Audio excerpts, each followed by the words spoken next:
Baby's first bath.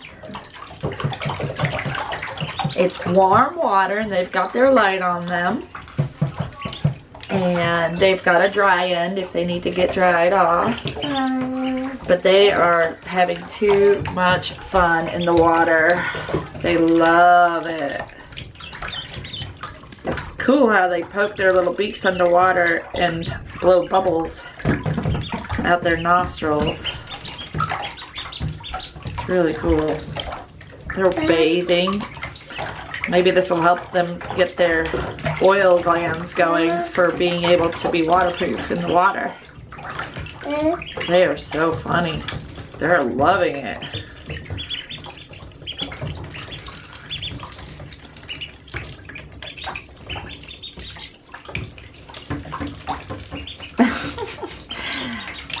you see us picking something on the wall? You crazy babies. Mom. You like them babies, Liam? Hello and welcome to Wholesome Roots. Tonight I have a very special treat. The UPS man brought me an overnight delivery from a really nice local farm here in Georgia, Bella Vista Farms, and Anne-Marie has recently obtained her mushroom license from a workshop that she attended from the Mushroom Mountain Mushroom in North Carolina. So anyway, she was lucky enough to find some morel mushrooms. I have been looking for morels and have not been able to find any. So I was super stoked when she posted that she was gonna have a few available for sale. So I immediately responded and said, I'll take a half a pound. And we just got the package and I'm so excited because we're gonna have it for dinner tonight. But I'm actually even more excited about the fact that I get to use this rinse water that I'm washing them in to attempt to grow some morels in a prime location. So this is what morel mushrooms look like. They grow in sandy bottom creek areas with privet hedge. At least that's what the typical conditions are to find them in Georgia. In different states, you're going to have different associations. Ash trees are often associated with morel areas, and just good moist ground is going to be a good location. Low areas. And the only look-alike for the morel mushroom is the false morel.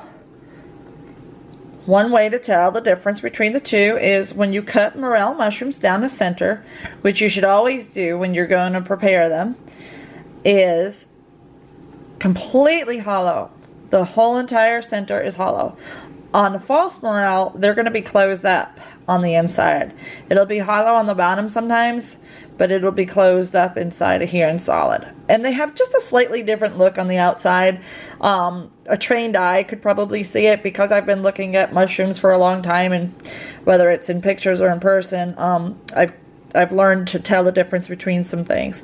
So I've got one really big one that I cut up already in here, and I'm only cutting them in half for the most part. And I am rinsing them in this water. I'm letting them sit in here just for a few minutes while my pan heats up. And I'm going to save this rinse water. This rinse water is gold to me because all the spores from the mushroom are getting washed into this water. And it's going to be able to be poured into a spot where morels would like to grow. And guess what I'm using to cook it?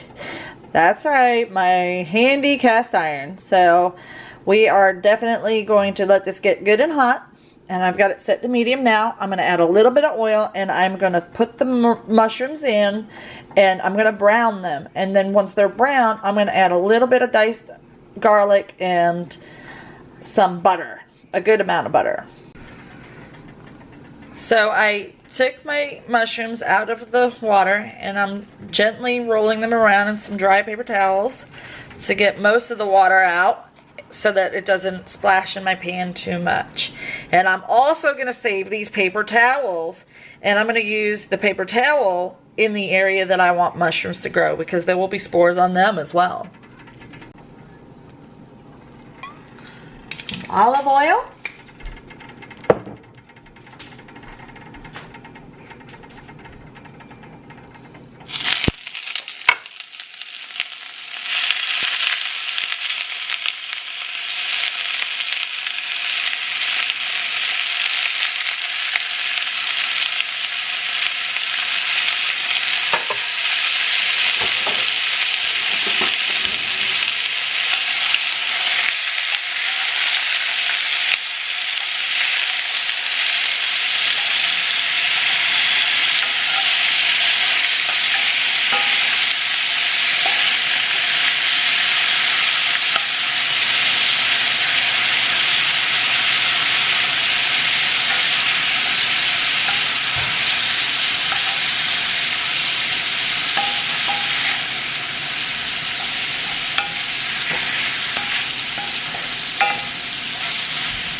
Oh, it smells so good.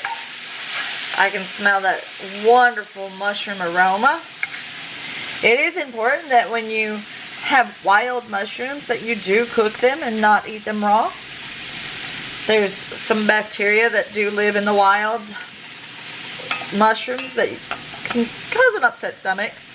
And it is important that when you are trying a new mushroom, you eat a small amount at first. That's why we're not eating it all tonight. So, some people get upset stomachs from certain mushrooms, and some people don't. We've had luck. We're pretty tough stomachs, I guess, because we've eaten a lot of different kinds of wild mushrooms and never reacted to any of them. So, I'm hoping that'll never ever happen, because I love mushrooms and I love wild mushrooms. So, I'm going to let them brown a little bit more, and then I'm going to add butter and a little bit of salt and some garlic. Alright, I've added just a little bit of butter to get it started. Get that melted good. And then I'm going to add my fresh chopped garlic. Love garlic. If that's a little bit too much garlic for you, then you know, you can do a little bit less or chop it a little finer, but we are huge garlic fans. So that's just right for us. And I'm going to add some more butter. Organic butter, of course, if you have it. And make sure we melt that real good into the garlic. A little bit of salt too. Let me get the salt. So I like to use my pink Himalayan salt. And I'm a little bit of a salt person. I like it salty, so. The salt does help to release the juices of the mushroom as well.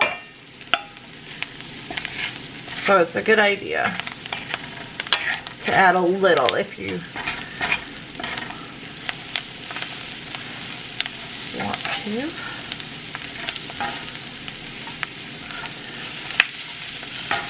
Alright, now I'm just going to cook until the garlic is done, but I don't want to burn it. Garlic does cook pretty fast, so it's important not to burn your garlic. So I'm just going to keep stirring it so I know if it's getting too brown on the bottom. And when that's done, I'm going to add just a splash of white wine.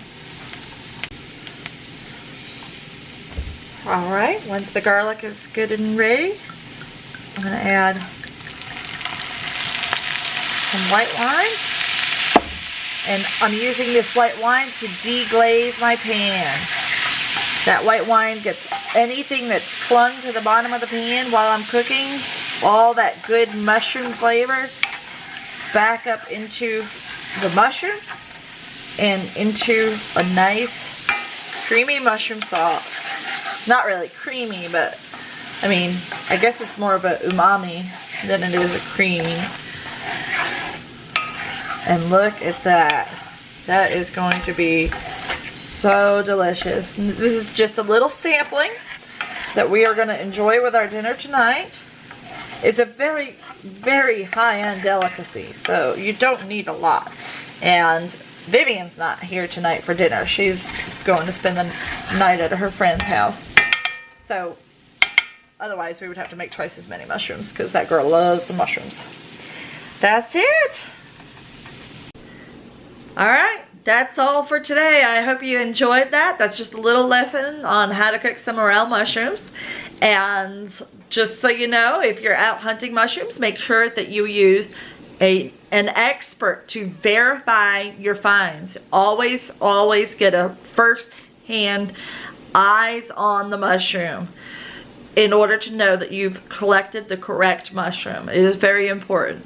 You always want to consult your books, of course, but it's important that if you've never tried or collected or seen that type of mushroom, that you always go with an expert or get an expert to come and look at what you found before you eat anything. And always start out with a small amount to make sure that your system handles it well. I cannot wait to eat these morel mushrooms. This is a moment I have been waiting for so long. I hope y'all have a great night. If you haven't already, please subscribe to our channel, like, and share it with your friends. We'll see you next time on